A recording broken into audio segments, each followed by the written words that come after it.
Good Sunday morning, everybody. Welcome into Philly AM Sports with Big Al and Mike Laura. What's going on, Mikey? What's going on, Al? It's been a couple of weeks since we've been together, buddy. It has. It has. You know, the snow has, as a faithful PennDOT man, has kept you busy over the last week. And I got to be honest, I was stuck in a ditch. That's the only way I can put it. story of my life. But no, I mean the Eagles during that time felt like they were stuck in a ditch too. But all suddenly, against, albeit two not great football teams, have kind of found their stride a little bit. Mike, you had to handle the postgame show last night. What were the feelings from Eagles fans? I'm sure you got a couple Dallas fans in there to deal with as well. But what was the census from everybody? The census was last night that finally it looks like the Eagles' offense is starting to gain momentum. Barkley is starting to gain momentum, and that could be a very dangerous thing. I love the Eagles going. I'm going to tell you this now. I love the Eagles going into next week's game. I do. I think you love them to beat the Bills, or you just love them how they're playing. I love them to beat the Bills. Okay. I think they beat Buffalo in Buffalo. I am not sold on this Buffalo's Bills team. If you have watched them over the year, I'm sorry, but they're just like they're a worse version of the Eagles. Their offense can go out and really, really dictate, but that's only if Josh Allen is running around. If you keep Josh Allen in the pocket, okay, and get pressure with your front four, which the Eagles can do, he's a totally different quarterback, man. I watched him play against the Browns, okay? And I'll tell you what, or not the Browns. Who did they play against? They played against somebody with a really good front four, and they kind of kept him in line. And, he had one of his most horrible games. And I'm just not sold. I think the Eagles offense can put up more points on that Buffalo defense than Buffalo's offense putting it up on the Eagles defense. I really do. So I think it looks good, but I like the way that this defense was playing. You got to remember, no Jalen Carter in this game yesterday. Again, the old man is proven to be paying dividends. Brandon Graham, he's been back. He's been back. Eight snaps, three sacks. You can't buy that for anybody. Right. How old you are, how young you are, doesn't matter at that point. Good morning, Adam. Adam, absolutely second, first time in 21 years that an NFC East team is the NFC East champions back to back. So, people call it a history making. I guess it is history making. I mean, is that like a good thing, a bad thing? I mean, it's just something that always seemed to kind of go either way. But well, I think it's kind of cool because if you look at it, the Eagles were the last team to do it, and then they did it again. I mean, you think of all the good teams that won those divisions, okay? The good Washington has won it the least amount of times out of anybody. I think they've won it 3 times. The Giants are up there around 6 or 7, and then you have the Eagles and the Cowboys each with 11. So I mean, if you look at it, it's basically been a Cowboys-Eagles division to win. The Giants had a couple of runs there during their Eli Manning, Super Bowl runs. But, and the Washington, I think, had 3 in the 21 years as well. But other than that, it's been mainly Cowboys and Eagles. But back to kind of what you touched on. And hey, Mickey, good morning. Always is welcome. Washington State, that means he's at, 6 a.m. right now? 6 a.m.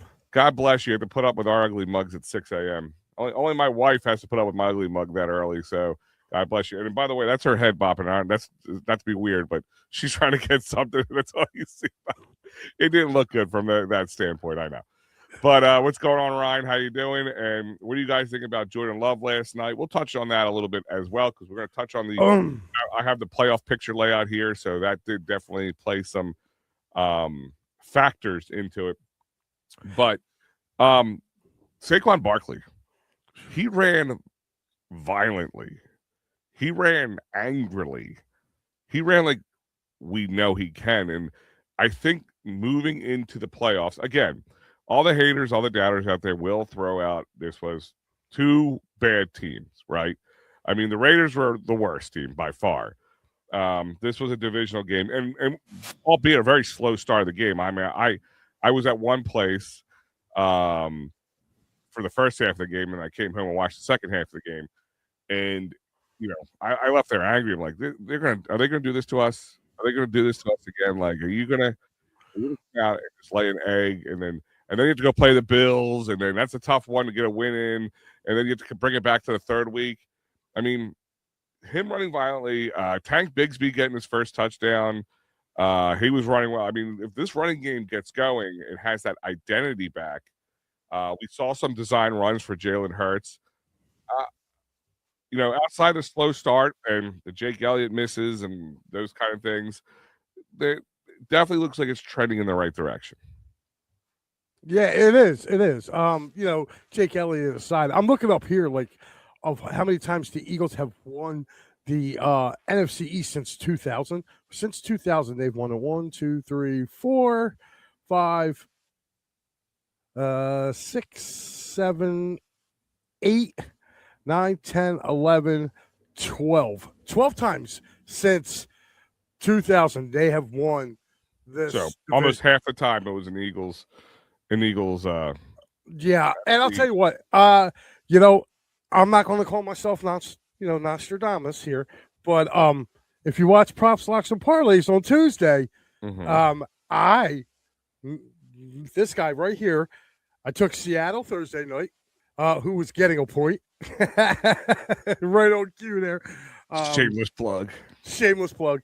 I took Seattle Monday night +1, and I also took the Eagles -6.5, and I took Chicago with a point at home. I am 3-0 right now, sitting here as we go on. And to be honest with you, I went 5-2 in the college football playoffs. And with some of the bowl games that I picked 7 games. I put all my money on the Green Wave.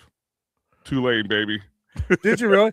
Yeah, you know what? I didn't touch it. No, I didn't. I was about to say, I didn't even touch that game, but believe it or not, I took James Madison. They played Oregon yesterday, and I remember Paul looked at me. Paul goes, "You are going out on a limb on this one." I said, "They are giving JMU 21 points." I said, "Oregon's not going to beat that team by 21 points," and they didn't. They won by 17, but the way Oregon was running the ball in that game yesterday was crazy. But let's get back to this Birds thing. This Birds game from yesterday. What I really liked and what I saw yesterday was the route running from the Birds. There was a lot of crossing routes yesterday. I'm disagreeing right now with Ryan. Number one, you can't have two guys moving at the same time because you got to have them both get set. And the way the Eagles run down that clock, they would have to start moving a lot earlier. The one thing I did like yesterday was you saw a lot of A.J. Brown on the slot. Mm-hmm. The one thing I think Ryan's missing too, where my critique was, which you saw them change in the second half, was them running that clock down. Like the O-line has complained about it for the whole season, that they're taking too long to get the plays in. They get up at the line with 8 to 9 seconds left on the play clock, and they don't have much time to diagnose. And that was really hurting them in the beginning of the game. And then all suddenly you saw them change that, move to, I wouldn't call it a hurry up, but they were getting on the line with like 15 or more seconds left on the play clock. And you saw them able to run the ball more effectively. You saw them be able to pass protect more effectively. So I don't know if that's Kevin Patullo taking too long to get the play in, Jalen Hurts making some decisions or changes at the line, or from what he sees. But that is the one part that they really need to do. They went under center a little bit more. They threw a little more design plays, run plays for Jalen. You saw him use his feet a lot to extend plays. And the running game got good. Looked really good again. Now, again, against two not really good defenses. So the Buffalo Bills game will tell us a little something. Ryan's also saying, are they hiding from teams, coaches, and waiting to reveal their tricks the best till the playoffs? I listen. I think a lot of teams will hold some of the. Think of it this way: in the preseason, it's all vanilla. You know what you're going to get. You're going to get the most basic of their plays. They're not going to, show you anything fancy there. In the regular season, maybe in the beginning they'll hold off a little bit depending on the matchups. But I think at this time you show 75% of your 80% of your playbook, for the most part, and then you save your trickery if you have to. But the Eagles haven't had to use much trickery, or at least haven't decided to use much trickery this season. It's because either they were winning or too far behind for trickery. And also the offensive line injuries, I think trickery plays were very difficult. We've seen a lot of penalties on the offensive line for that before the last 2 weeks. Yeah, you have, and I'll tell you what. The one thing that I've noticed too, and Jalen Hurts, if you watched his press conference last night, he kind of alluded to this. I think some of the play calling duties have been taken from Kevin Patullo. And I think Scott Loeffler, the quarterback's coach, I think he's the one implementing some of these plays. And the only reason why I say that is because if you listen to Hurts's press conference last night, he gave Loeffler a lot of credit. And the one thing he said was, well, he's coached and called games before. So to me, that was a little telling sign there. I don't know if Patullo's still kind of the offensive coordinator, but Loeffler's kind of like OC1 or OCB. Well, maybe that's their consultant, for lack of better words. Like, hey, listen, Loeffler, and sorry, the QB coach should be somewhat involved in the play calling. Maybe not directly on the field, but maybe the game scheming, I should say. I don't know. It's hard to say. I mean, they kept panning to him, and you kept seeing him. Definitely him calling the plays, unless Loeffler is somewhere else off to the side inside the same headset. I don't know how that works, but I saw a lot of part of the game planning. I saw a lot of concepts yesterday too that I didn't see from the Eagles early on in the year too. Well, that might be what I'm saying. I think that might be what happened. Maybe Loeffler was more the game planning and scheming and allowing Patullo then to call the plays from there. Yeah, but I really do. I don't know if they took it away from Patullo or not. That only people inside that building would know. But it was just interesting to hear Hurts's comments during the press conference. When I heard his comments, that was the first thing I thought of. Like, oh wow, all right, is Patullo not? Is he just a dummy head? And not meaning it in a bad way. Is he just a figurehead offensive coordinator? I think I kind of like the fact. I mean, I know Patullo gets a lot of stuff, said about him, but there is something to, this is his first year. I think going forward, even though a lot of people got him as a, coaching candidate, I don't think he's going to go anywhere. So I think it's going to benefit the Eagles. Listen, I think anybody's considered a coaching candidate if you're on the Eagles coordinators list, as long as they're doing well. I don't see how Kevin Patullo is a coaching candidate when he's really struggled to be an offensive coordinator for the most part. But at the same time, I mean, Jalen Hurts' numbers have been up there. At the same time, you got guys hitting 1,000-yard receptions. Saquon is hitting his 1,000 yards yesterday, rushing. So it's like, you can't say it's terrible, but the eye test and the newbie-ish, just being a new, you can tell he's a new offensive coordinator, did definitely show this year. So, I mean, I can't see how Kevin Patullo is at all. I just feel like that's just people say that. I think anybody can be like, if your team's doing well and successful, how do you feel comfortable just putting Kevin Patullo as your head coach at this point? I think I would wait one more year before I bring Kevin Patullo in. And I'm gonna I also want to give some love too to Clint Hurt, the Eagles D-line coach. Well, I think we're gonna lose him. He's got to lose. We may, but I gotta give the big fella some love because he's got that defensive line. I don't know if it's between him and Fangio, like they just don't feed them dudes before they go out. Yeah. But I saw a lot of one-on-one win rate yesterday. Like if you watched the game yesterday and you're watching that defensive line, they are getting off the ball. Now, I will say this: Washington did have Laramie Tunsil didn't play yesterday, which is probably their best tackle. But watching them go after him, I mean, dude, Jalen Phillips was like getting pressure. Anytime they lined up when Brandon Graham got in, he got pressure, and Brandon Graham was getting pressure from the defensive tackle position. I don't know if you saw that yesterday. He was really, really getting in there. So I wouldn't be surprised if they move him in there a little bit more, or slide him in, not off the shoulder. Maybe have like if you pull up like an outside linebacker in a more like traditional 5-6 man front, or you have one guy like ready to drop back, depending on what they see. I wouldn't be surprised if that you see something like that. Ryan Sitter said I did like what we saw from AJ Brown a lot yesterday. So let me bring that up for a second. And we saw a stat yesterday, if you watch the game on the normal telecast, that they put up on the screen that when AJ Brown with 81 plus yards in a game, the Eagles are 0-2. Anything else, they are 7-2.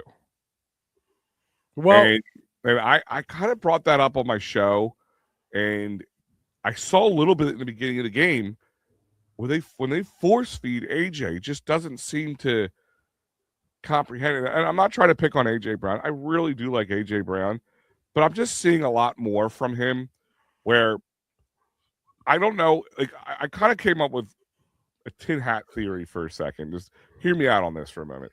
All the rumors about New England and AJ Brown, I think, are more truer than we thought. Just not at the deadline this year. I think the Eagles, when extending him, knew what they were doing. I think they knew we're going to give him more money. We're going to make him happy. We might get another couple of years out of him, and then we're going to trade him in the offseason. And I think that I don't care if the Eagles win the Super Bowl again this year. I don't think A.J. Brown's back on this team. Oh, I don't either. I think they got to make more. They got to make moves. They got to open up some purse strings, because you got Jordan Davis, who's having a career year. So you got to make a decision on him. Jalen Carter, not too far behind him. You got Cooper DeJean and Quinyon Mitchell. All three guys that pretty much have to say you have to sign. And your defense goes to a very expensive number. But so when your defense goes when your defense starts becoming expensive, that's when your offense isn't going to be expensive. That's when you start moving pieces around. But the Eagles got to go and they got to draft well. And the one thing I will say is them drafting a wide receiver, to me is they haven't had a great track record other than Devontae Smith. But he was right there. Like they pretty much had to take him.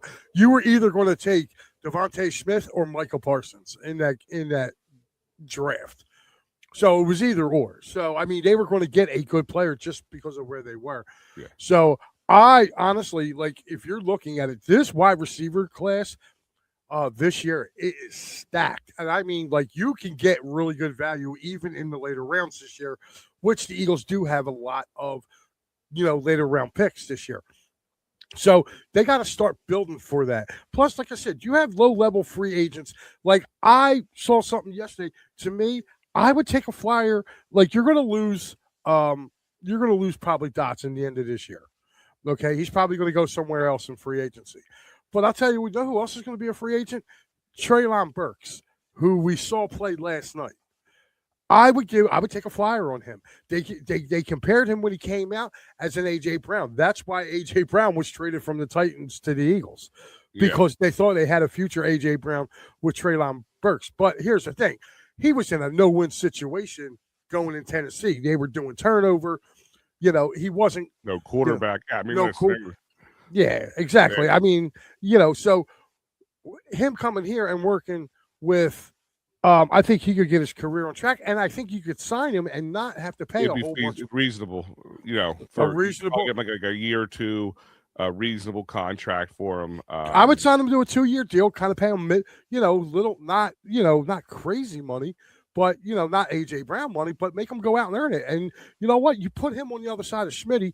Again, here's the thing: do they kind of still kick the tires with, Dallas Goedert? Do they try to bring him back for another year, or do they go looking elsewhere for a tight end, aka maybe Zach Ertz if he is available? Get a little reunion. After this kind of injury, I think Zach's done. What's he, 35? years old. He's no youngster. Yeah, That but means he's still producing, man. he's He's still producing. But guys after this injury, even at a young age, it's that year after they're not ready to bet. They don't feel comfortable on that. You know, I think he's done. I think he hangs it up at this point. I really do. I don't think there's anything to prove to anybody. And I think he just puts himself in more danger by not. But that time will tell. But I think Dallas Goedert has made a conversation to sign him, but it's the cost. It's the cost at this point for Dallas Goedert, and they have to make a difference. Ryan saying Jacoby will be sitting out next week. Now, let me ask you this question: If I got the playoff standings here, I want to see if I can share it, or the playoff picture, I should say. If I can share it on the screen here, I'll see if I can in a second. But right now, 3 teams have locked up a playoff spot, and of course, the Eagles being one of them. Seahawks and the Rams, and with the Seahawks winning over the Rams, they right now have the number 1 spot in football right now. Which Seahawks have just been that quiet team that I think no team has respected. Listen, they're good. They're good. Yeah. The Seahawks don't scare me. The Seahawks don't scare. That's what I've been hearing a lot. I'm like, well, they're the number 1 seed. So yeah, well, they're not the weakest division either. I mean, so that should tell you something. Yeah, if somebody tells you that Seattle doesn't scare you, then they're just a buffoon and don't watch football, because that team is they're in a division where 3 of the 4 teams are 10-4 or better. So they scare the hell out of me, and they play ball really good. And I'll tell you what, Sam Darnold's played very well for them. You know, they said he couldn't win the big game. Well, guess what? He brought them back from 14 points down Thursday night against a very good Rams team.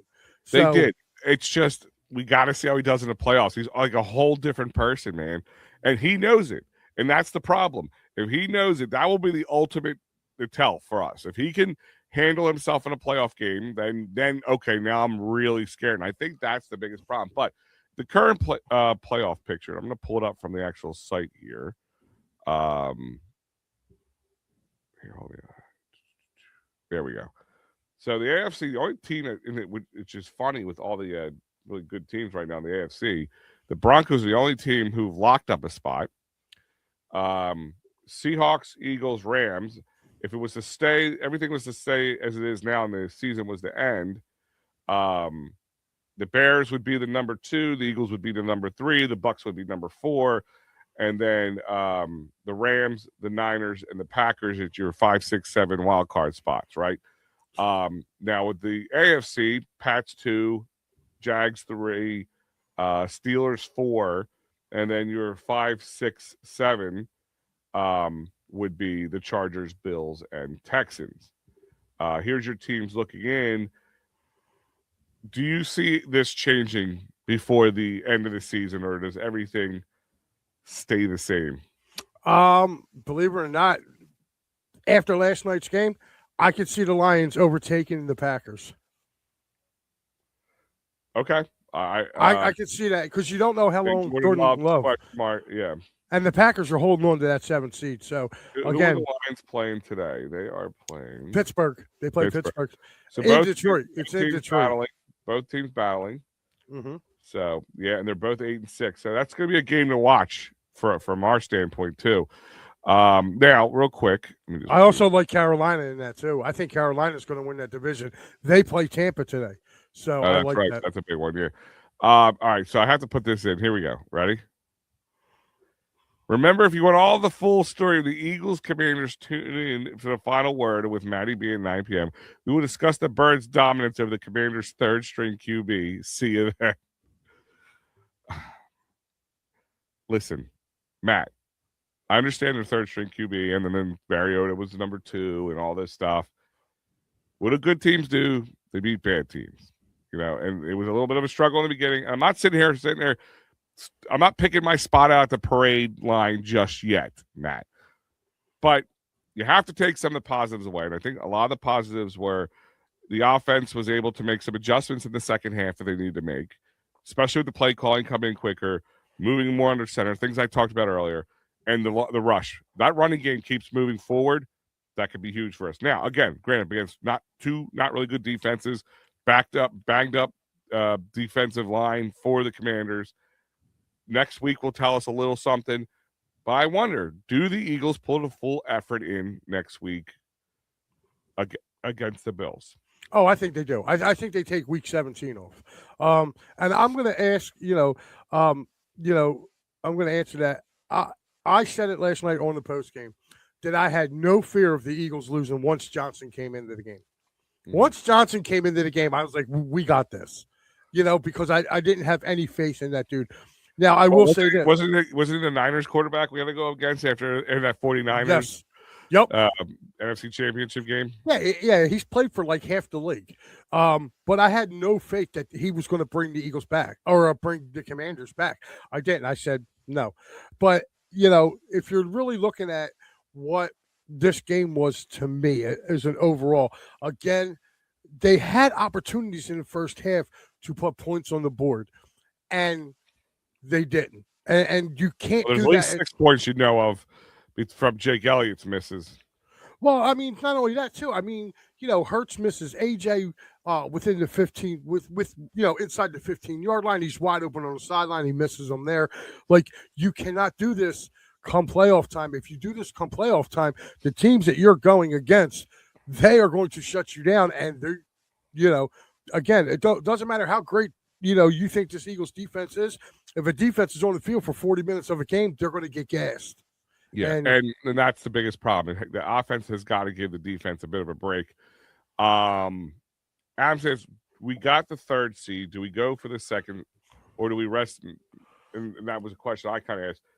I think after the Chicago Bears winning last night, that probably makes the job a little easier not to worry about the 2nd seed as much. If Green Bay won last night, talk about a wild game, by the way. That was a great game. It's a great game. I mean, who gets onside kicks in the NFL anymore? How do you let that happen? Like, somebody got fired or both? Dude, listen, Romeo Doubs had that ball. He had that ball. Like, he went down. He had it under him. But the problem is his teammates never got around to, like, protecting him. So why don't you? I think we've talked about that. I think we've talked about this plenty, Matt. You want to talk about it? Yeah, it was a slow start. Yeah, they made. I said it. They made adjustments. They had to get the calls in faster. The O-line has complained about. I think Lane Johnson talked about this like weeks ago before he got hurt, that he was not happy with how slow the plays were coming in, be it Kevin Patullo or whatever it was, and the team getting up the line slowly. And I'm thinking about A.J. Brown, man. He's always the last one set on the line, man. Always the last one set. Like, he was killing me. Even there was one play, Jalen Hurts, he saved the play, to be honest with you, where it was like towards the end of the second, they were close. They were backed up towards their end zone, and was it Tyler Steen? I think it was Tyler Steen. He has to get up and like tap him, get ready to tap him. He wasn't even set. Like, the clock was running down. He was standing straight up. He got driven backwards. Luckily, Jalen was able to kind of roll out and get something out of it, or it would have been a lot different game. But I mean, I'm not disagreeing that the first half was terrible, and I said that I left that place that I was at not like, this team's going to let me down. Are they going to let me down again? This is ridiculous. Yeah, it was not. It wasn't a good half. It really wasn't. But what do you want teams to be able to do? Make adjustments. They made adjustments. They went back to what was working for them under center. The running the ball was a lot better. You got to see him, Tank Bigsby and Saquon play better. And I get it. They beat up on the third string quarterback. That defense is a good defense. I don't care who they're playing against at this point, really. And that's not Jalen Hurts playing against. That's not the offense playing against Josh Jacobs. But my thing is if the offense makes changes, and what happened, they kind of got away from A.J. Brown a little bit, and things got better. They spread the ball around. I mean, they made the adjustments. I'm not sitting again. I'm not picking my spot out on Broad Street right now, but I'm saying, what do we want? Like, I don't get it.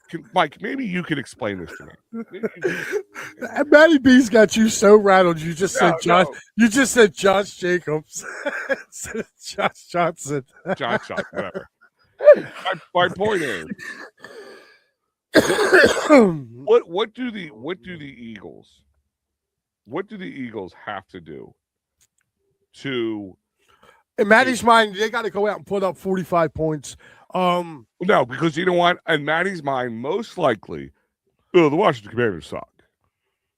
Well, I mean, it's a lose, and if maybe if you have a chance, you're going to lose some more. All right, so here's a question. Here's a question. Isn't it like? Isn't the whole point? If you don't do well, if your original game plan doesn't work out well, you go and make adjustments at the half, and you make the adjustments work. Isn't that what we want from a good team? I mean, again, if this team, don't tell me if this team doesn't start running the ball, because I believe that was his comments all year long. Their identity last year was Saquon Barkley. Their identity last year was running the ball, and they don't have it, and it's going to make it really tough for the offense. Well, they got back to it. So I'm not, again, aren't we looking for improvement? Here's the thing, right? Like here's the thing. All right, they're not playing a stiff team coming up, right? They're playing the Bills, right? Everybody's got the Bills as really kind of the AFC favorites to represent the AFC in the Super Bowl, even with their record the way it is, which, by the way, is the same record as the Eagles, which I love. So, you're going to get all these Josh Allen lovers, okay, that are going to come in. Oh, he's going to do this. Oh, well, guess what? They don't have a defense. So if the Eagles go there, they put up 40 on Josh Allen and the Bills in Buffalo, by the way, which, I mean, you want to talk about a team kind of walking into a hornet's nest? They're playing Buffalo's last game. It's the last game, their last home game of the year. It's their last home game ever in that stadium. So you're going to talk about, like, this Eagles team is kind of walking into a hornet's nest. It's going to be riled up. If they go in there and smack around the Buffalo Bills, then what's going to get said after that? Okay? Like, they haven't put up 40, I don't think, all year. Oh, Josh Allen up against that really good Eagles defense. Oh, yeah, and that's going to be your story. But guess what? I like the Eagles in that game. I've seen enough games of Josh Allen this year to tell you right now, he hasn't looked that much better than Jalen Hurts. He hasn't. And I don't want to hear that he ain't got no weapons to throw to. Jesus God, he's got two really good tight ends that he can throw to. He also has his wide receivers are kind of pedestrian, but they all are. They're making plays. You got a 1,000-yard back in James Cook there that can run the ball. He runs the ball. So again, I'm just waiting to see what's going to happen. Comes next Sunday. Rumors being going around too that game might get flexed to the Sunday night game. Okay. So we'll have to wait and see. I thought, excuse me, had a little bit of hiccups there for a second. But all right, so Ryan said I need to see a full 60 minutes, not a Raiders or a sucky team. But Ryan, I hate to break it to you. That's all they got left. They got a media. They got a media Bills, and then they got probably a meaningless game against the Commanders again at the end of the game, at the end of the season. Oh, and how about what's his face down there, the head coach for the Commanders, Quinn? Dan Quinn. Yeah, getting upset because the Eagles went for 2.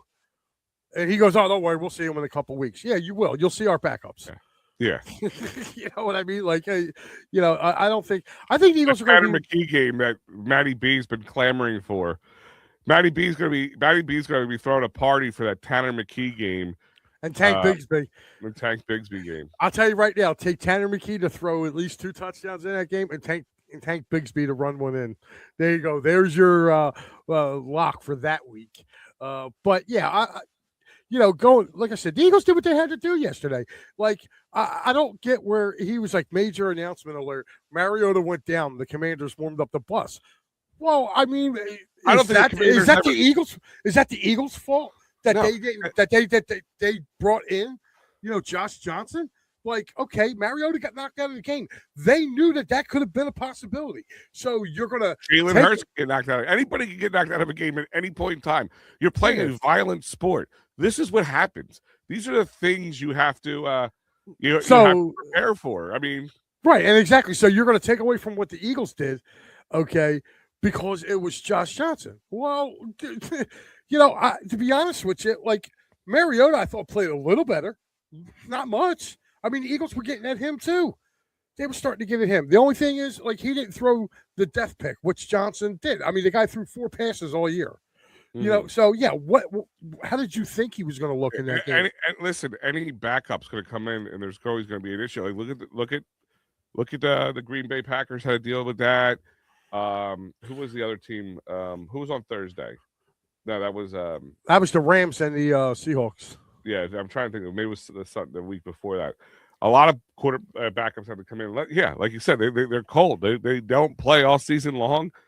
Even Tanner McKee would be like possibly a throw. The great Tanner McKee would have to come off cold, and that's one of the most difficult positions. Let's see. See, kids, this is why you stay away from Colts. Look what it does to your perspective. PSA from It's a Wrap Sports. From the biggest cult leader of all time. Yeah, exactly. The problem is nobody's following him. Matty Koresh over there. Yeah, I mean, Jesus.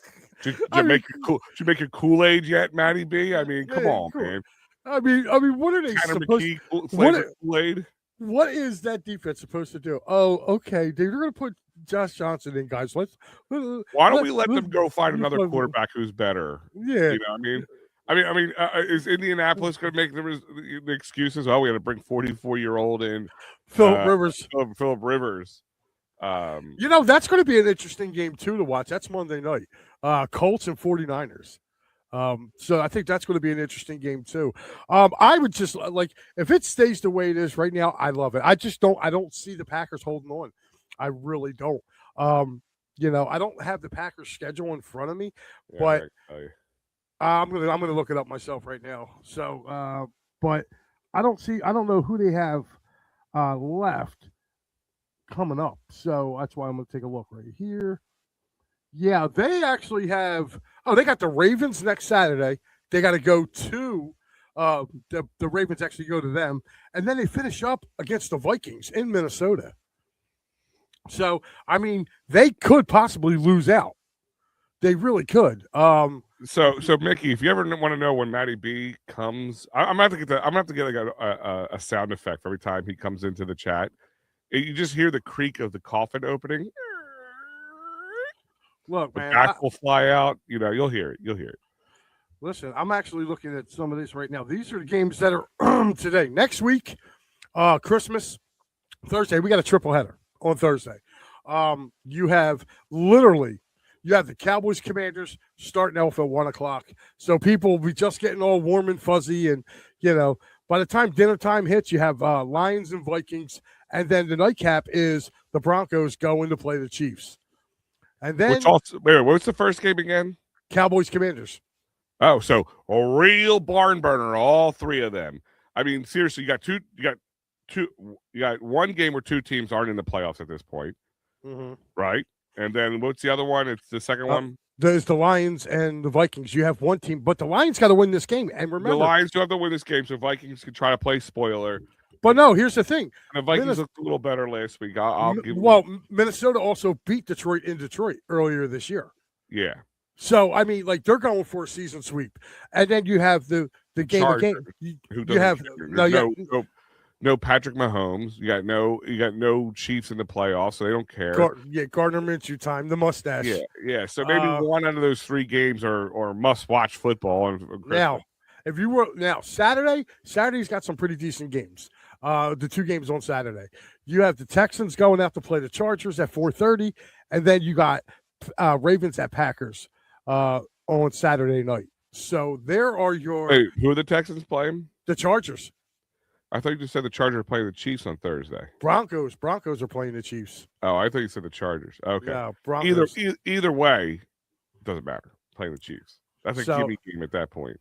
Now I'm going to keep saying games with potential playoff, outcomes, especially for the NFC. If you go to next week, you got the Bucs going to play the Dolphins in Miami.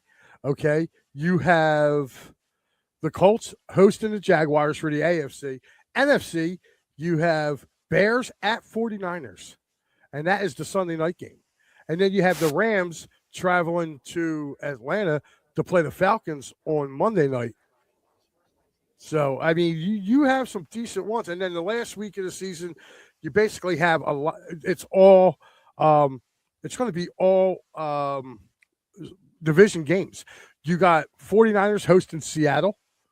You have the Vikings hosting the Packers. You have, let me take a look here. Giants Cowboys, which I'm just throwing that in there. That doesn't mean much, but it's a hell of a thing to watch. And you have Lions Bears. Lions Bears. You have Broncos hosting the Chargers. So you have some really good matchups that can really kind of move those seedings around. The one that gets me is the Panthers and Bucks. They play twice in the next 3 weeks, and for the Panthers, it's really going to be hard, I think, for them because they play the Bucks today, okay, at home. Then they're at home next week. They got Seattle flying cross country. They got to play Seattle, and then they finish at Tampa. So, where the Bucks have the Panthers today, Miami next week, and then the Panthers again. So, I think you can see those two teams that are in right now with, you can see number 4 and number 7 definitely get knocked out of those spots. You got to see what's up with Jordan Love. If he's in a concussion protocol, and he's going to have to go through a lot of concussion protocol now, man, you're definitely missing the game. The following week. So yeah, it's going to be tough on him. It's going to be tough for him to get back in there. Excuse me. So they're going to have to go with Malik Willis at QB. So, but the one thing I did like from Malik Willis's game, also, he is not scared to put the ball down and take off. So this is why I'm like,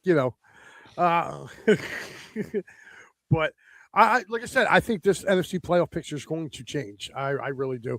For the Eagles, I just don't think it will, other than if the 49ers beat Seattle. If they beat Seattle again, the 49ers can literally move up to the number 1 seed. And then everything will have to go through Santa Clara. So I'm just not buying that 49ers team. I mean, they played a weak-ass schedule, okay, and they got thumped by really, you're looking at the 4 teams that they played this year. And if you looked at the 4 teams they played this year, oh, godly, man. That's what I'm sitting here looking at. Let's see. They beat the Rams once by a field goal there. But they got smoked by the Bucks. So I'm looking here. I'm looking since week 1. Yeah, they beat the Seahawks already in Seattle. So that game's in Santa Clara.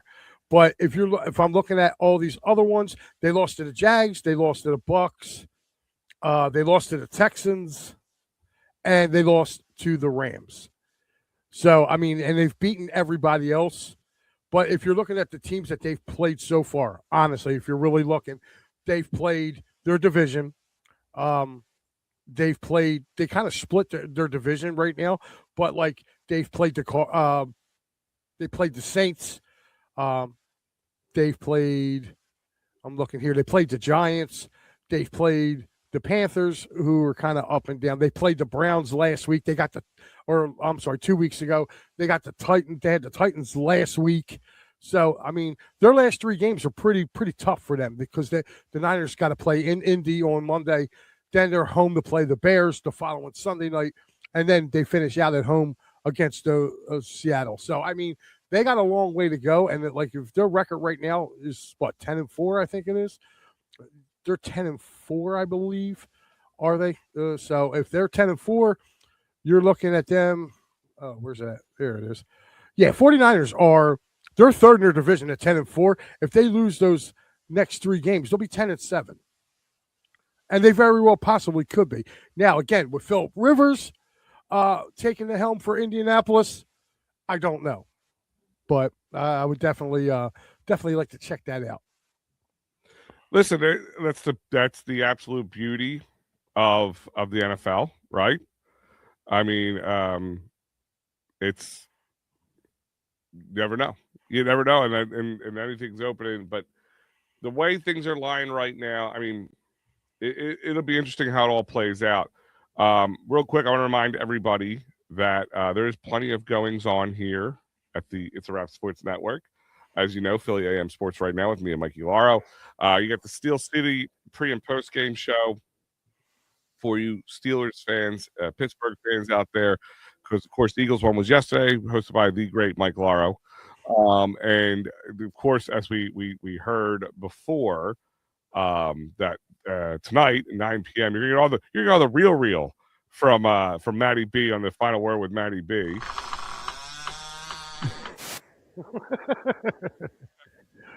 Yeah, you know the coffin has opened, and Matty B will swoop in and suck the fun out of the room for you. But of course, all the other great shows, as we talked about, for like Mike said earlier, you got props, locks, and parlays on Tuesday.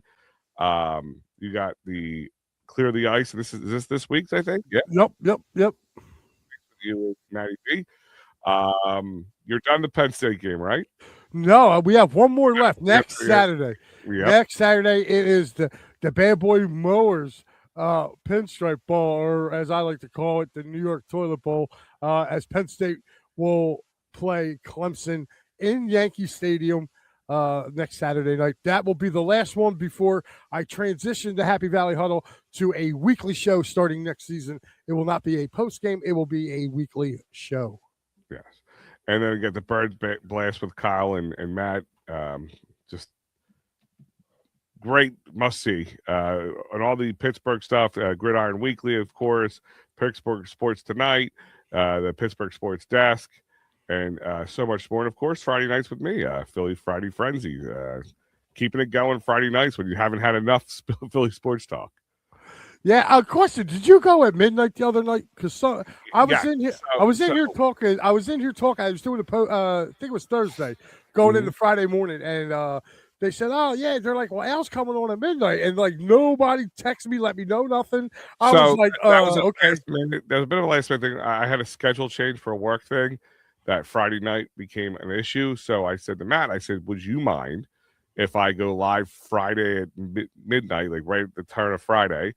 And then we replayed it again at 9 o'clock, the normal time slot on Friday. So I had it reset for that. So not something I'll do often, but just kind of was a way of getting it in when I didn't want to change on my second episode like that. So yeah. Hey, listen, make sure you guys are tuned in to us on Christmas Day. Whether you're doing whatever, we will be replaying some of our shows as we were kind of led as we were told by the great one himself. So you will be seeing, there will be content being played on this. He heard you. So yes, so that will be happening. So I'm pretty sure Maddie will, Maddie will be talking to you guys tonight about that as well. You say no Nakobe, no ring. Oh, I think we'll have to be. Our ring is our Super Bowl ring a possibility, literally dangling on the health of Nakobe Dean? Because if it is, we're screwed. Well, I'll tell you what.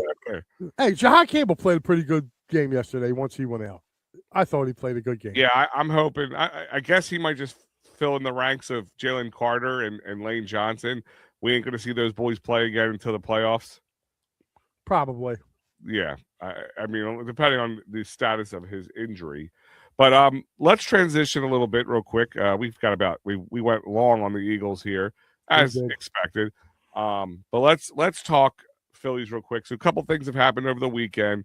On Friday night or Friday morning in this case, when I was talking to you guys, the the Phillies signed a pitcher in Brad Keller.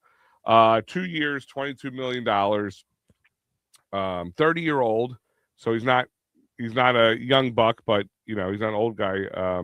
Oh God, Nooms must have spiked his coffee this morning. But they did look good.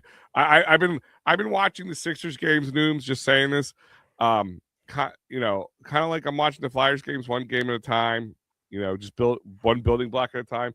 And as long as they don't put all the emphasis on Paul George and Joel Embiid, they're a fun team to watch.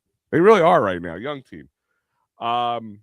So don't hate this. He had a career year with the Cubs last year. It's his best year by far, with a 2.07 ERA and a 0.96 WHIP in 68 appearances. His overall career stats are 4.14 ERA, but by far he had the best. He had a 97. He had a 97 mile per hour four-seam fastball last year, and he had a hard hit rate that ranked 99th percentile of all of MLB. So he is probably going to be a setup guy in the bullpen, and the bullpen might have kind of rounded itself out with a couple of the other moves right now. Mikey, what are you looking at so far just from the bullpen? I mean, with Matt Strahm now, as we knew, was moved yesterday, and we'll talk about what they got for him and everything. But right now, I mean, if you look at it, Johan Duran, of course, Keller, as we just mentioned, Orion Kerkering, Jose Alvarado, Tanner Banks, and one of the guys that they just brought in yesterday was Bolin. So we'll talk about him in a minute. But what do you feel? Do you think Matt Strahm was we all know why they moved him. It was financially driven. I liked everything that they've done so far, and it's not me drinking the Kool-Aid. I like the potential upside with the Adolis Garcia signing. I think, and I'm a Cassidy guy. I've been wanting Cassidy on my team for 5 years prior to that. The great one is Matty B. So yes, to see them, kind of move up. They kind of I don't know. I think they're setting something up for something else. That's what it looks like to me. I can't put my finger on it, but I just feel like if you're looking at some of the top tier free agents that are left, there are some rumors now that are starting to catch on with this Phillies team, especially with two guys. We're going to touch on that. We're going to have to touch on it. Yeah, we have. Here's the funny thing about this. The funny part about all this is this sound isn't just Matty B's cough, and other things make this sound for him in the morning as well. So we'll see how that plays out. But no, getting back to this, I like the upgrades that they did with the bullpen. It was time to move on from Strom. He had lost velocity. He wasn't reliable. He was. Yeah, it was. That too. And I'm liking what I'm seeing. Like I said, with some of these other names now that are being tied to the Phillies, and it looks like they're trying to create enough money room with getting rid of some of these players. Now you're going to have to eat a lot of Castellanos' contract, no matter where you send them. But I got a feeling he's going to get sent somewhere as long as they can get a decent, something decent back for him. I mean, you're not going to get, a top tier prospect because it is the last year of his deal and it is making $20 million. But, the three names that I've been hearing with the Phillies has been Ryan Jeffers from Minnesota, who's a catcher. Okay. I also been hearing Bregman, or what the hell's his name? It's going through. I can't remember his name. The kid from Toronto. Bo Bichette. But to get Bo Bichette, they're going to have to move on from probably Bryson Stott. Which maybe will be able to fetch you a little something. Bryson Stott. He's probably right now. Yeah. Control. You can work with him from a batting standpoint, and he's very good defensively. So he might have a little upside for them. But, I mean, does Toronto want to move on from him? I mean, are they making – I mean, obviously they're going to make the moves, you think, because they want to get back to the World Series again. But we're going to talk about this in a second, Adam. We'll end the show on the Tim Saunders conversation. Do you think they'll eventually sign JT? I think so. I really do think so. I know there's a bit of a holdup. I think it's the years. We'll talk about that in a second. But so the other thing, they traded Strahm to the Royals, and they got Jonathan Bolin, 29 years old, big boy, 6'6", man, 6'6", Jonathan Bolin, right-handed pitcher. He's expected to be part of the bullpen just alone because he has no minor league options left. Right. So you traded for him. You're probably going. He 2025. was his most successful MLB season, of course. 34 games, one start, and 44.1 innings, 3.86 ERA, 46 strikeouts, and held right-handers to a .182 ERA. So, I think he was a backup plan. I know they tried to go and get Hobie Milner. They tried to get him. Wasn't he a one-time Philly? I for some odd reason, I think I remember him being a Philly at one point in time. Yeah. Mickey, you are right. We are. I'll go with what Mickey says. Mickey seems right. With most players, I'm going to say AI, say no way. But JT takes such good care of himself. Yeah. Oh, okay. Yeah, no, I mean, that's the thing is like, yeah, offensively, I'm okay with him in the 6-7 hole. Offensively, he can rake it where he can move up to the fifth spot. He still is a problem on the base path. I feel a little better with Rafael Marchand if you have him to maybe play a couple more games, maybe take 10 games off the season for JT. I'm okay with signing him for 2 years, even 3 years. I'm not gonna get upset about it. I think the number is fine. I mean, or do you pay him if you don't? If all right, let me ask you a question. If you're the Phillies and you're willing to pay him, say 30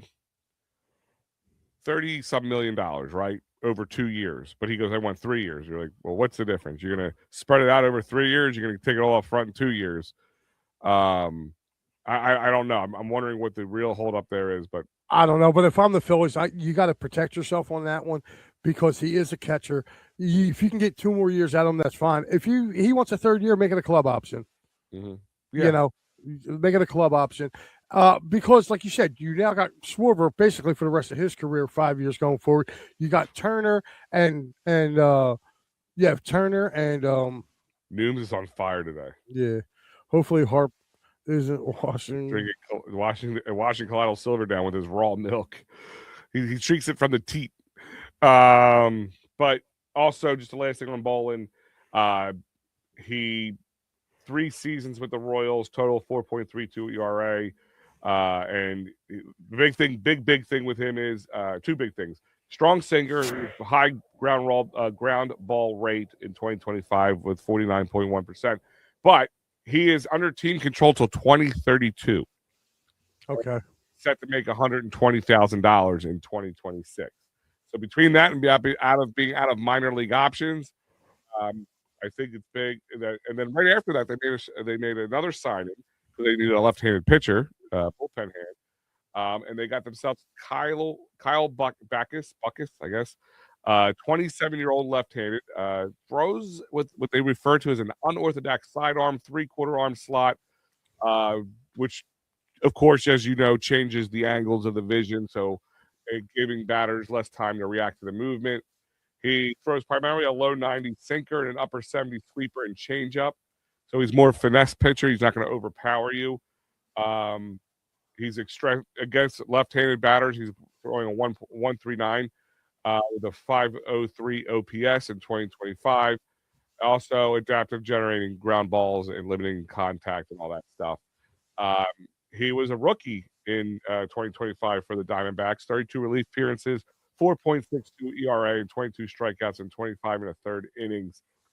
He has 3 minor league options remaining, so he has some roster flexibility, and his contract in 2026 is also the league minimum of $820. Okay.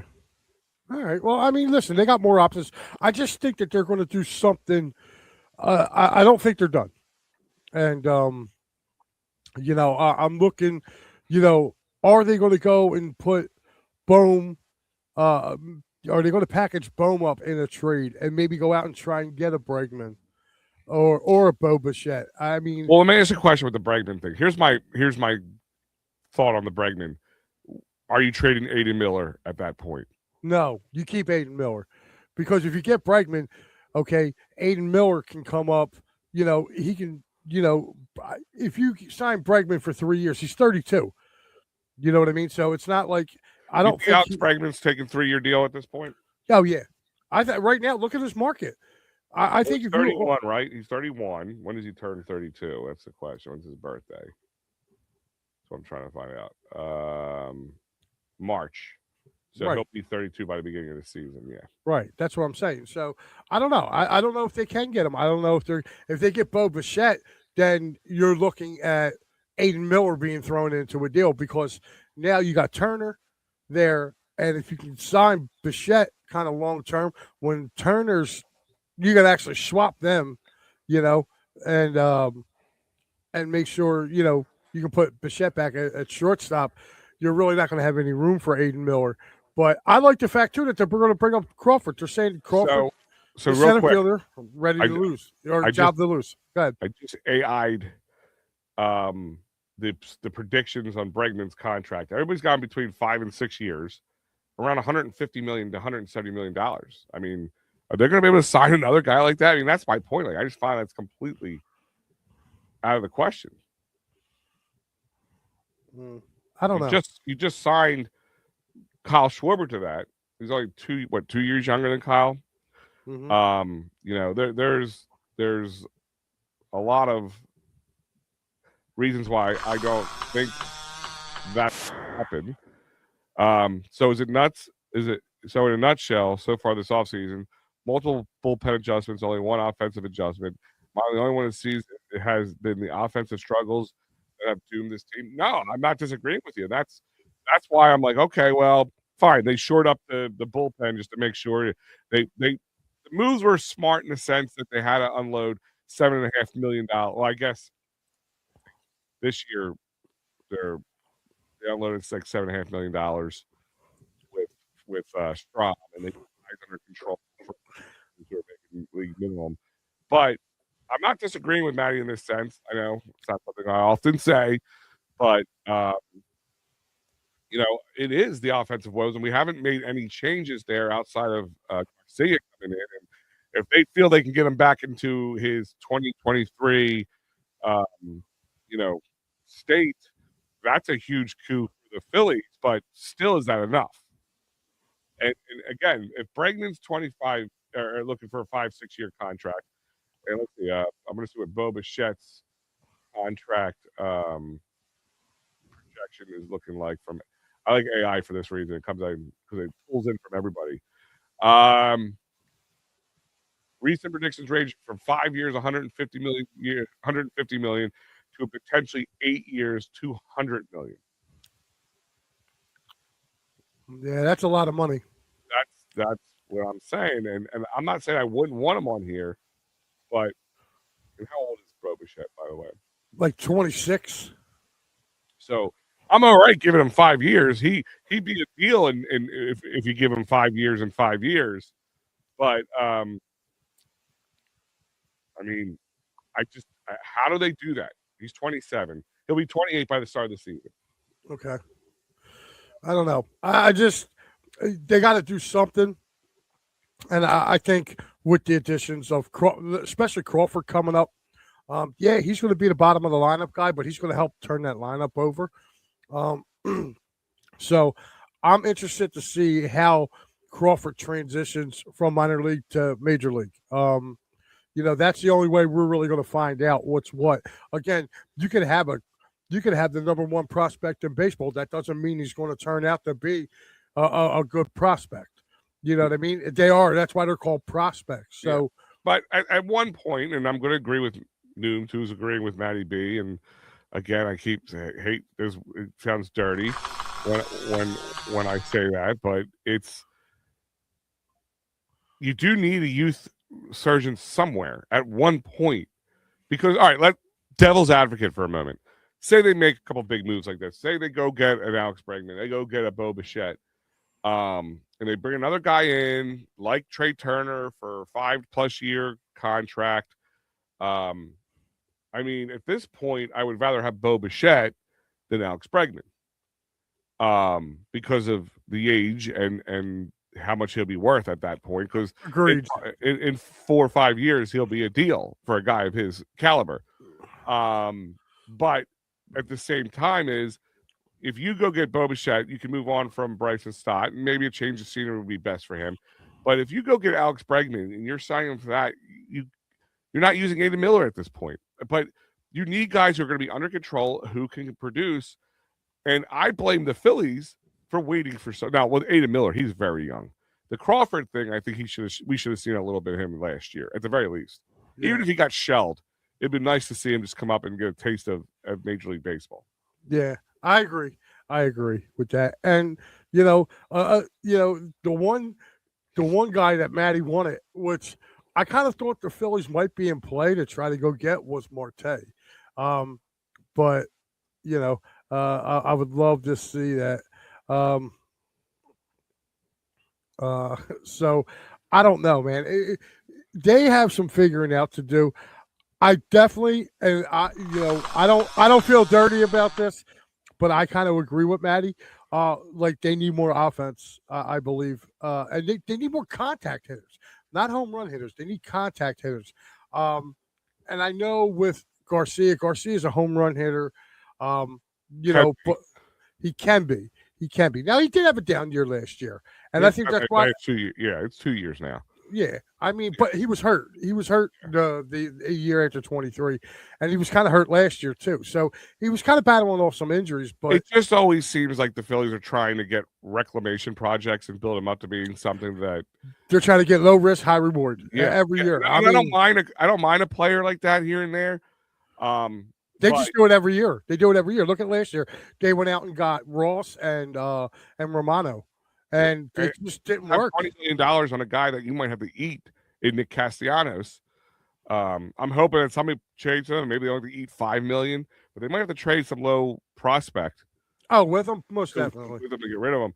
And Matt, and I agree with what you're saying to a point, but the Dodgers being the 8th is bullshit, and I'm saying it like that because that contract for Ohtani is the biggest BS, like, loophole crap I've ever heard in my life.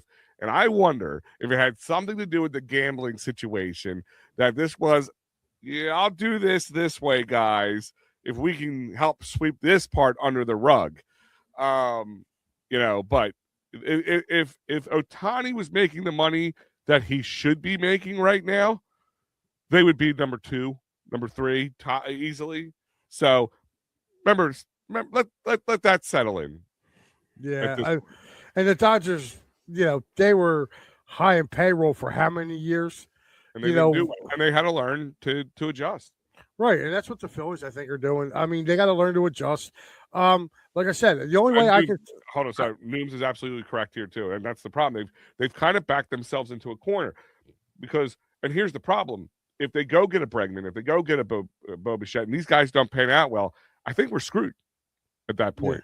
Yeah. We're going to be stuck in where we're at right now. But at the same time, I feel that they need to make, they do need to make changes, but they need to also change some philosophy. And the philosophy has to be like I said, if Kyle Schwarber doesn't bat in the 4-hole, that contract was stupid at this point. That's my defining of his contract being stupid or not right now is him batting in the 4-hole. I have to say that out loud. It has to be said because it drives me nuts. Real quick, I want to hit a couple of these comments because we missed a couple. I was jumping around. Here's Dave. Hey, fellas, I didn't forget you. I'm doing some Christmas shopping. Congrats on the division. Once again, my team is done with 3 useless games to play. Oh, well, see you next season. Once again, I'm not hiding. Merry Christmas, fellas. See you. I didn't think you're hiding, Dave. It is a busy time of the year, and God bless you for Christmas shopping on the 21st, Dave. That's a lot of work. I get it, man. He's got even younger ones than I have, so I get what it's like during that light part of the life. Yeah. So if we trade one of those big signing of the past few years, what compromise needs to be made? Ooh. So if you say like Trey Turner or Harper or something, like if we were to trade one of those guys, is that what you're asking? Like what compromise? I don't think. What do you mean by compromises? What do we have to do? What do you mean by like how much money we got to eat, or like what will we have to do to fill in the production? Like that is that what he's asking? Maybe I'll let Nooms answer that a little bit more. Was the Strom trade a nod to JT? We hear you. You're trying to clear space. I think the Strom trade was coming no matter what to clear space. I think the Nick Castellanos, if they can't unload him, that makes it harder because if you unload him and you unload Strom, that's $27.5 million right there. But they're probably going to eat part of that 20 no matter what they do. Question: do you think he gets out of here by the beginning of the season? Like, can you imagine going into a season where you have Castellanos He's and literally Chapman? he is literally campaigning to get him. I'll play first base.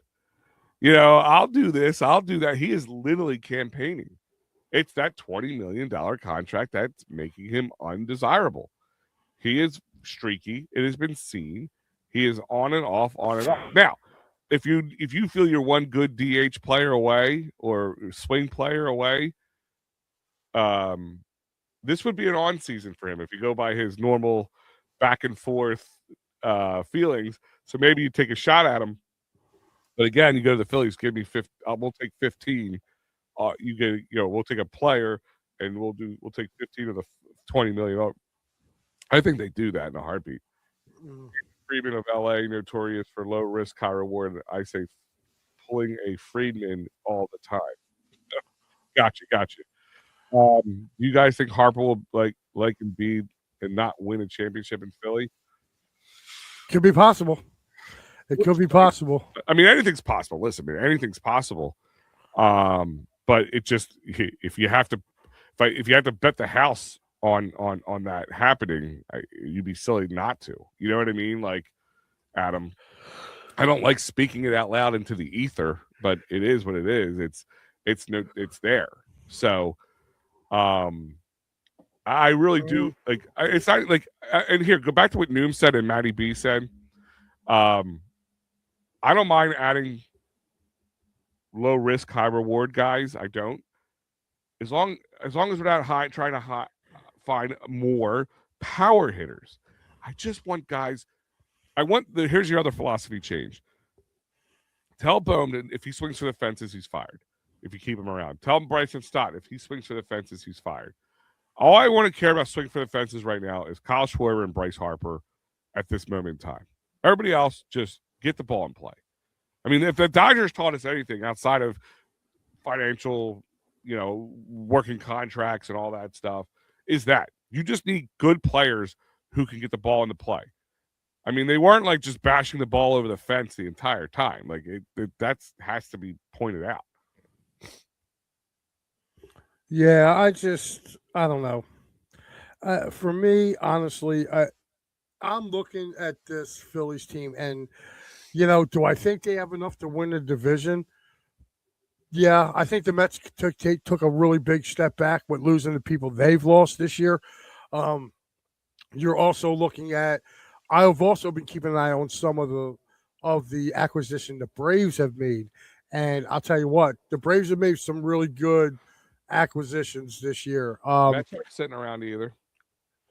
The Mets. They lost Alonso, they lost Diaz, they traded McNeil. So they took 3 of their core pieces that they have to replace. So I think replacing Alonso's numbers will be hard because he did have good numbers for them, and he's going to Baltimore. Like he's going to rake at that place, and I wanted Alonso here. I thought if you got Alonso here, I mean, they literally paid him the same amount of money we paid Kyle Schwarber.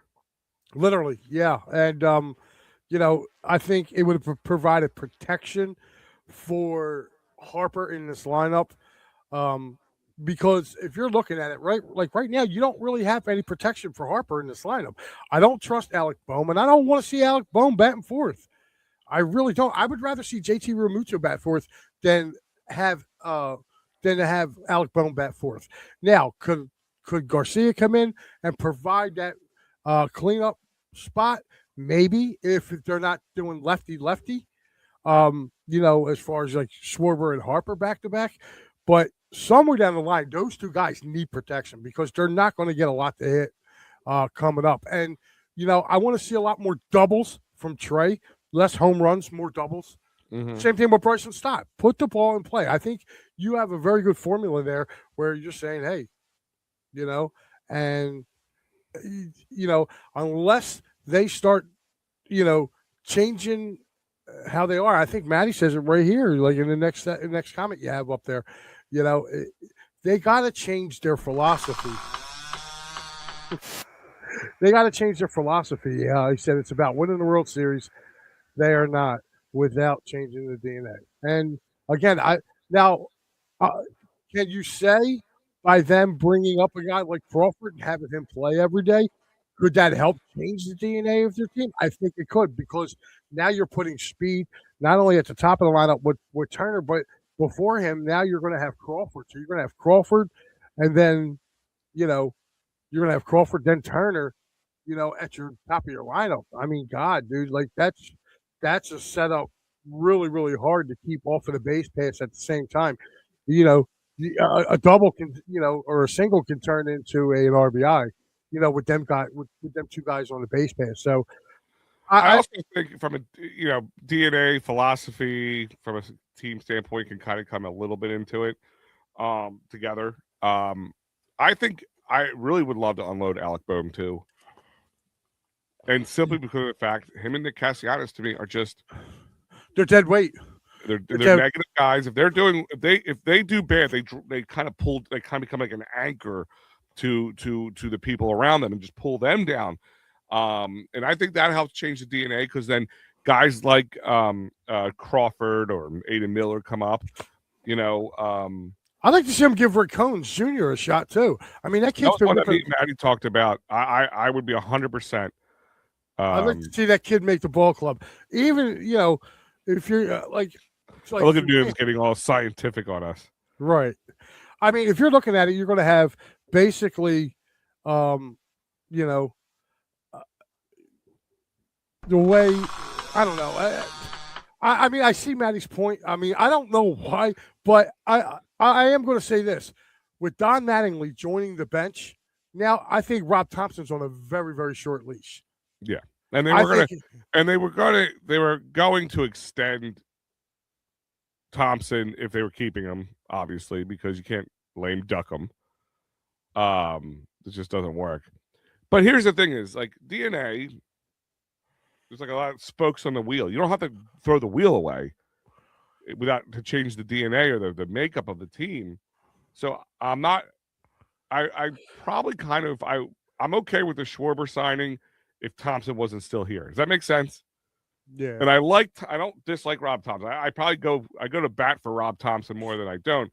I mean, kind of like Nick Sirianni, except without the Super Bowl win. He has really good stats. It's just, time comes, it's a lot different. My problem is when they signed him and they said, listen, we're giving you this big chunk of money, you're batting fourth. Like, is that going to stop? Like, if I could see the Rob Thompson I saw in the second half of last year, I would feel a little better about Rob Thompson sticking around. Does that make sense? Like, we saw some teeth from Rob Thompson. We saw some, not calling guys out directly, but like just not the same lovey-dovey old grandpa like kind of coach that we've seen from him being, especially when it came to Nick Castellanos and the way things happened with that. So to change the DNA, I mean, listen, first part, you can't throw the thing away. You would have to go fire selling. And we're not sign Schwarber, try to trade Turner and trade Harper, and then all that stuff. You got to keep some people around. So if Schwarber's going to be your power hitter, whatever. I'm not. It's not like the end of the world for me. But you have to add in young guys, and I would like to see Aiden Miller get a fair shake at third base this year. If they don't sign like a Bregman or something. Yeah, I would too. And I want them to go in there with the thought process that they're not going to not sign him or bring him up to the majors unless he's stellar or something like that. Like, he would be a huge change. Nooms is upset that they trade Tommy McCullum. But the guy they got back from Tampa Bay isn't terrible. Yeah, absolutely. I'm more pissed for losing Griff McGarry. I said that during my show the other night. I said, or was it or whatever, when I got the Rule 5, I said they the Griff McGarry experiment was over. I guess they couldn't protect everybody, and they just didn't feel like he was worth protecting. Um, he will fit right into Washington and walk the bases loaded. Um, Go Birds! What's up, Miss Adeline? She's coming a little late today. He won't start. He'll be the 7th and 8th option. He did address his control issues, but command issues may keep him from doing much in the MLB. And to me, it's never a doubt Schwarber stays. I never had a feeling he wants to leave. All money flex. Well, no, absolutely. I mean, I don't think he want. Listen, he's got established here. He's treated like a king here without winning anything. So why wouldn't he want to stay? I mean, he fits Philly very well. Yeah, of course he's going to flex for the money. But the point is can I be honest? Can I be honest about something? Yeah, I really wanted Pete Alonso. Like if Schwarber were like, I wanted Pete Alonso. I thought Pete Alonso would have came here and would have been a perfect fit for this team. I really did. Like that's who I wanted. Is Pete Alonso Kyle Schwarber? I mean, it's the same price you would have paid for him. It would have been the same price, but I think he provides more protection for Harper than Schwarber does. And here's the thing. If Schwarber's batting in the first or second. Well, no, even like what I'm saying to you is like not only does Alonso have a power bat, but he also is a doubles hitter. You know what I mean? So like if you come up and you got the bases loaded, man, my guy can put one in the gap where like let's be honest, how many times have you seen Schwarber like hit doubles? It's either a home run or a bust with Schwarber. And I think right now, like I said, the fault in this Phillies lineup is they don't have enough gap hitters. Now, with Garcia, I will say this. When he's on, that dude can gap. He can gap him. This year with that. A lot better this year. But leading up to this past season, he wasn't. It was a home run or bust with him. Every now and then he would get a single. So, I mean, to me, I felt like if you're going to spend that type of money, one, Alonso's younger than Kyle Schwarber. Number two, he would have provided that protection. So my issue is I don't have a problem with Kyle coming back, but he should have been the second option. They should have went after Pete Alonso. And I think, number one, you're damaging a division rival. Two, now that offensive productivity is going to be in your lineup. And, we're already, a lot of people ain't taking this into account either. A lot of people think that the Phillies are, that they're okay with their starting pitching. Their starting pitching, to me right now is a very worrisome. You have literally Jesus Luzardo, Christopher Sanchez, Aaron Nola.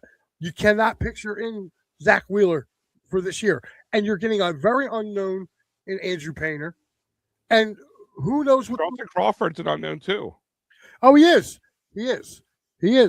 But he's had a better track record in the minors than Painter has. Painter did not look good last year in the minors. So, with that being said, I'm a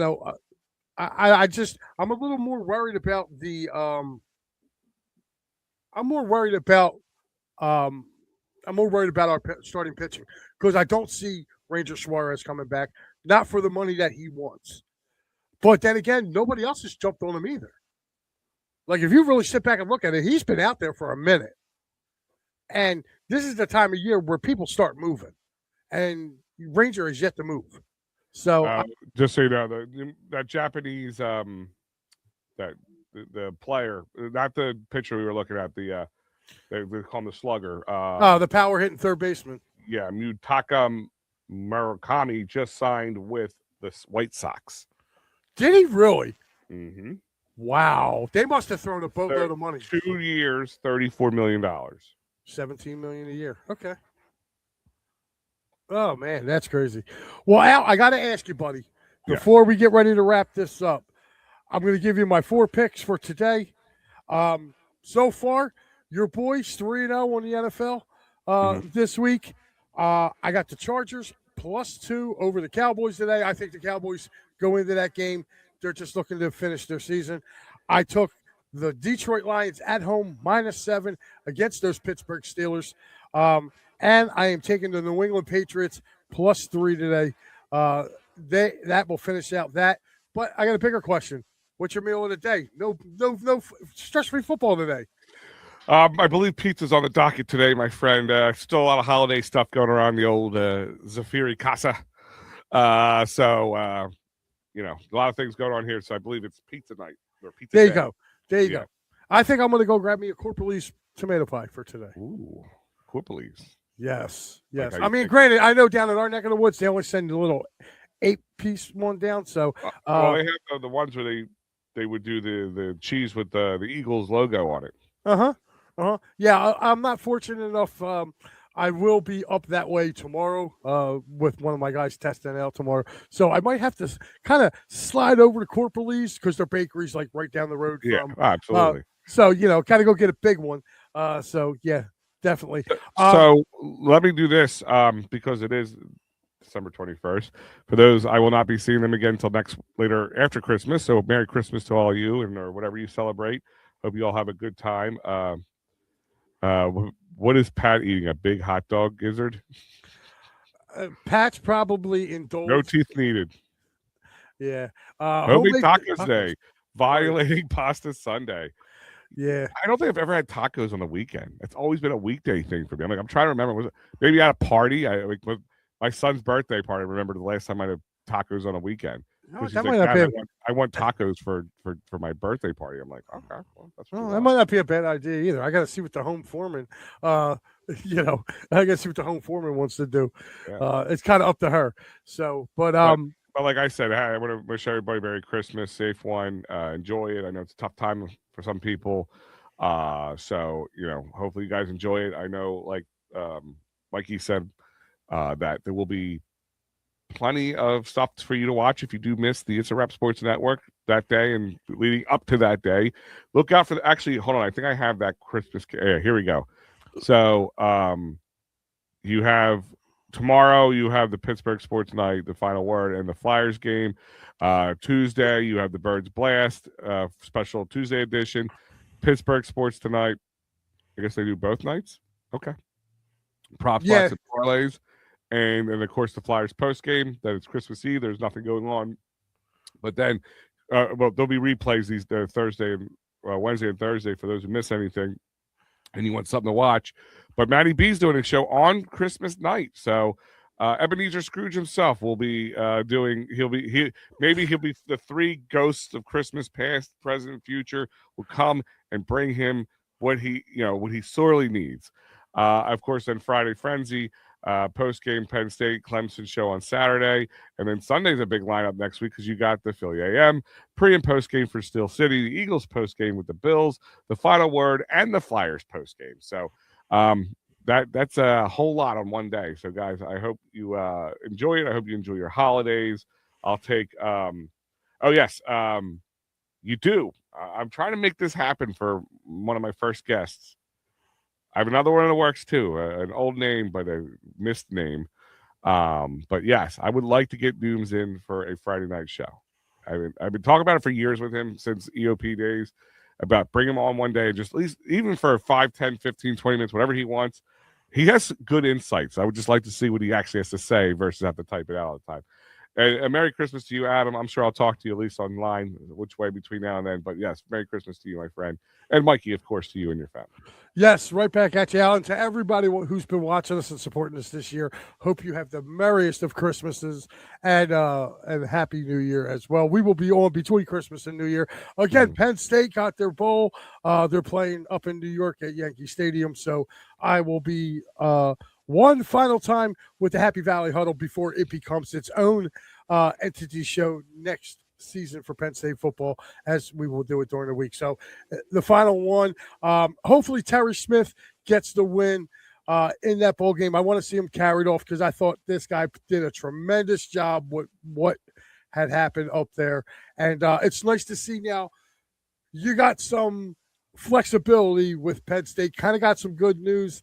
If you looked at Bo Pavula, who was Drew Allard's backup a year ago, if you remember, he left before the playoffs and went to Mizzou, changed his profile back to Penn State when he was with Penn State, and there's a rumor out there that Matt Campbell offered him $3 million NIL deal to come back to Penn State. So be on Isn't the that crazy? You talking about that in college football? Yes. A $3 million deal for a college football player to come back.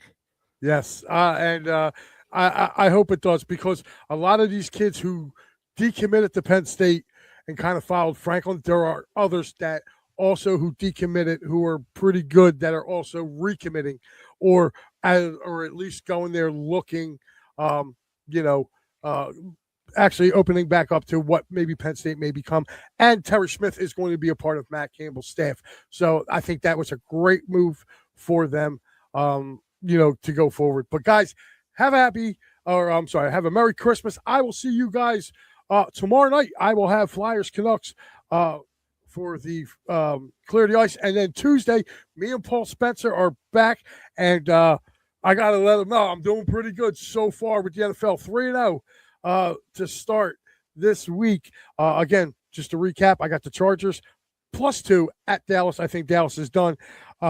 Carolina plus a field goal with their game with Tampa. I took Detroit -7 at home against Pittsburgh, and I took the New England Patriots +3. If those three teams win out, I will have a perfect week. And good Lord knows I need it, because my overall, I've taken a beating, especially in college ball. So to go 5-2 in college this week, feel a lot better about myself. And one of them was actually an upset. So, Al, have a good one, buddy. You too, Mikey. We'll talk to you guys next time.